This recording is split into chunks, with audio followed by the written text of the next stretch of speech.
வணக்கம். Astro voice Tamil சேனலுக்கு உங்க எல்லாரையும் அன்போட வரவேற்கிறேன். முதல்ல நீங்க இன்னும் நம்ம சேனலுக்கு சப்ஸ்கிரைப் பண்ணலன்னா மறக்காம இப்போவே சப்ஸ்கிரைப் பண்ணிடுங்க.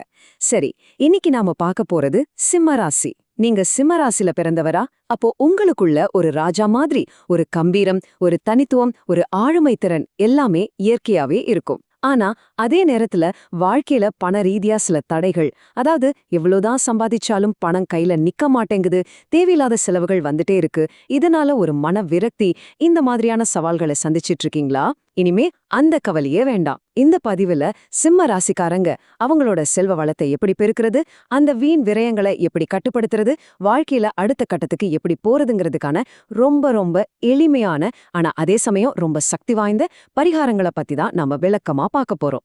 வாங்க ஒவ்வொன்னா ஆழமா பார்க்கலாம். ஆமாங்க. ஜோதிட சாஸ்திரமே என்ன சொல்லுதுன்னா, சிம்ம ராசியில பொறக்கறதே ஒரு பெரிய வரம்னு சொல்லுவாங்க. இதுக்கு பின்னாடி ஒரு நம்பிக்கையும் இருக்கு. அதாவது, இந்த ராசியில பொறந்தவங்க போன ஜன்மத்துல ஒரு ராஜவம்சத்திலேயோ இல்ல ஒரு பெரிய ஜமீன்தார் குடும்பத்திலேயோ பிறந்திருக்கலாம்னு சொல்லப்படுது. அதனாலதான் அந்த கம்பீரமோ அந்த தனித்துவமோ அந்த ஆளுமையோ அவங்க ரத்தத்திலேயே ஊறி போயிருக்கும். சிம்மம்னாலே அது ஸ்பெஷல் தான்.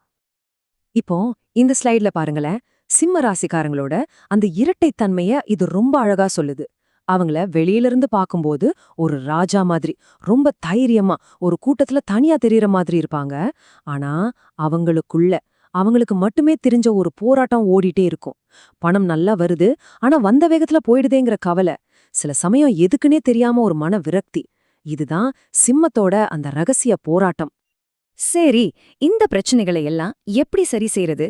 அதுக்கு ஒரு தெளிவான வழிகாட்டி தான் இது. நாம படிப்படியா போகலாம். முதல்ல சிம்மத்தோட அந்த போராட்டத்தை இன்னும் கொஞ்சம் ஆழமா புரிஞ்சுக்கலாம். அப்புறமா வஸ்திரதானம் செய்யறது மூலமா எப்படி ஒரு பெரிய யோகத்தை வரவழைக்கலான்னு பாப்போம். அதுக்கப்புறம் செல்வத்தை ஈர்க்கிறதுக்கும் வந்த செல்வத்தை நம்மகிட்டயே தக்க வச்சுக்கிறதுக்கும் என்னென்ன வழிபாடுகள் செய்யணும்னு தெரிஞ்சுக்கலாம். கடைசியா உங்க வெற்றிக்கான பாதைய சுருக்கமா தொகுத்து பார்க்கலாம். சிம்ம ராசிக்காரங்க கிட்ட ஒரு விசித்திரமான குணம் இருக்குங்க. அவங்க கூடவே இருக்கிறவங்க, அதாவது வீட்ல பக்கத்துல இருக்கிறவங்க கிட்ட ஒரு சின்ன இடைவெளியோட பழகுவாங்க. ஆனா எங்கேயோ தூரத்துல இருக்கிறவங்க கிட்ட ரொம்ப சுலபமா ரொம்ப ஆழமா ஒரு நட்பை ஏற்படுத்திக்குவாங்க. இதனால என்ன ஆகும்னா, சுத்தி ஆட்கள் இருந்தாலும் மனசுக்குள்ள ஒரு தனிமையை உணர்வாங்க. இதுவே அவங்களோட மன விரக்திக்கு ஒரு முக்கியமான காரணமா அமைஞ்சிடுது. இது ரொம்ப ஆச்சரியமான ஒரு ஜோதிட தகவல்.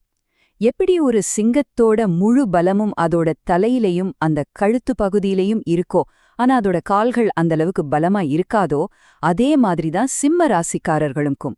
அவங்களுக்கு கால் சம்பந்தப்பட்ட பிரச்சனைகள், ஒருவித பலவீனம் இல்லனா வலி இருக்கலாம். இது அவங்களோட கம்பீரமான தோற்றத்துக்கு பின்னாடி மறைஞ்சிருக்கிற ஒரு ரகசிய உடல் ரீதியான சவால்னே சொல்லலாம். சரி, இவ்வளவு பிரச்சனைகள் இருக்கு, இதுக்கெல்லாம் தீர்வுதானே என்ன? முதல் தீர்வு ரொம்ப ரொம்ப முக்கியமான பரிகாரம், வஸ்திரதானம். ஆமாங்க, நீங்க நம்புவீங்களான்னு தெரியல, நீங்க உடுத்துற துணியில ஒரு சின்ன மாற்றம் செஞ்சாலே போதும், உங்க வாழ்க்கையில ஒரு பெரிய யோகத்தையும் பாசிட்டிவ் எனர்ஜியும் கொண்டு வர முடியும். இதுதான் மத்த எல்லா பரிகாரங்களுக்கும் ஒரு அஸ்திவாரம் மாதிரி. இந்த வஸ்திரதானத்தை எப்படி கரெக்டா செய்யறது? இதுல பல நிலைகள் இருக்கு. உங்க வசதிக்கு எது முடியுமோ அதை நீங்க செய்யலாம். முதப்படி, உங்க வீட்ல இருக்கிற கிழிஞ்ச ரொம்ப நாளா உபயோகப்படுத்தாத பழைய துணிகளை உடனே வீட்டை விட்டு அப்புறப்படுத்துங்க. ஏன்னா அது நெகட்டிவ் எனர்ஜியை ஈர்க்கும். ரெண்டாவது, உங்களுக்காக நல்ல புத்தம் புது ஆடைகளை வாங்குங்க. மூணாவது, உங்க வசதிக்கு ஏத்த மாதிரி ஏழை எளியவங்களுக்கு துணிதானம் பண்ணலாம். ஆனா இது எல்லாத்தையும் விட ரொம்ப சக்தி வாய்ந்த ஒரு பரிகாரம் இருக்கு. இதுதாங்க அந்த பவர்ஃபுல்லான பரிகாரம். உங்க குலதெய்வம் கோயில்ல பூஜை செய்யற பூசாரிக்கு நீங்க மனசார ஒரு புது வேட்டி, துண்டு இல்ல புடவை எடுத்து கொடுக்கறது உங்க வாழ்க்கையில மிகப்பெரிய மாற்றங்களையும் யோகத்தையும் கொண்டு வரும். இது உங்க முன்னோர்களோட ஆசிர்வாதத்தையும் உங்களுக்கு முழுசா பெற்றுத்தரும். இத ஒக்க முறை செஞ்சு பாருங்க, அதோட பலனை நீங்களே நேரடியா உணர்வீங்க. ஓகே, இப்ப நாம அடுத்த கட்டத்துக்கு போகலாம். வருமானம் ரொம்ப கம்மியா இருக்கு, பணவரவு அதிகரிக்கணும், புது புது வாய்ப்புகள் வரணும்னு நினைக்கிறவங்களுக்கு இது ரொம்ப ரொம்ப முக்கியமான ஒரு பகுதி. செல்வத்தை நம்ம பக்கம் ஈர்க்கறதுக்கு ஒரு குறிப்பிட்ட வழிபாட்டு முறை இருக்கு. அது என்னன்னு இப்ப தெளிவா பார்க்கலாம். இங்க நீங்க கவனிக்க வேண்டிய முக்கியமான விஷயம் இதுதான். உங்க தன வரவு அதாவது பணப்புழக்கம் தங்குத்தடை இல்லாம அதிகரிக்கணும்னா நீங்க நின்ற கோலத்துல அருள் பாலிக்கிற மகாவிஷ்ணுவ அதாவது பெருமாளை தரிசனம் செய்யணும். எங்கெல்லாம் பெருமாள் நின்ற கோலத்துல காட்சி தர்றாரோ அந்த கோயில்களுக்கு போய் நீங்க வழிபடும்போது சிம்ம ராசிக்கு தன வரமு அபரிமிதமா பெருகும்னு ஜோதிடம் சொல்லுது. இப்போ நாணயத்தோட அடுத்த பக்கத்தை பார்க்கலாம். சிலருக்கு வருமானத்துல பிரச்சனையே இருக்காது, நல்லாவே சம்பாதிப்பாங்க. ஆனா வர்ற பணையெல்லாம் மெடிக்கல் செலவு, தேவையில்லாத கடன், திடீர்னு வர்ற விரயம்னு தண்ணியா கரைஞ்சிட்டே இருக்கும். அப்படிப்பட்டவங்க கஷ்டப்பட்டு சம்பாதிச்ச பணத்தை எப்படி பாதுகாக்கிறது? உங்க வீண் செலவுகளை கட்டுப்படுத்தி பணத்தை கையில தங்க வைக்கிறதுக்கு நீங்க போக வேண்டிய ஒரு குறிப்பிட்ட கோயில் இருக்கு. அதுதான் திருநீர்மலை. ஆமாங்க, சென்னை பல்லாவரம் பக்கத்துல இருக்கிற திருநீர்மலை பெருமாள் கோயிலுக்கும் சிம்ம ராசிக்கும் ஒரு பெரிய ஜோதிட ரீதியான தொடர்பு இருக்கு. அங்க போய் பெருமாளை வழிபடுறது உங்க விரயங்களை கட்டுப்படுத்தி சேமிப்பை அதிகப்படுத்தும்.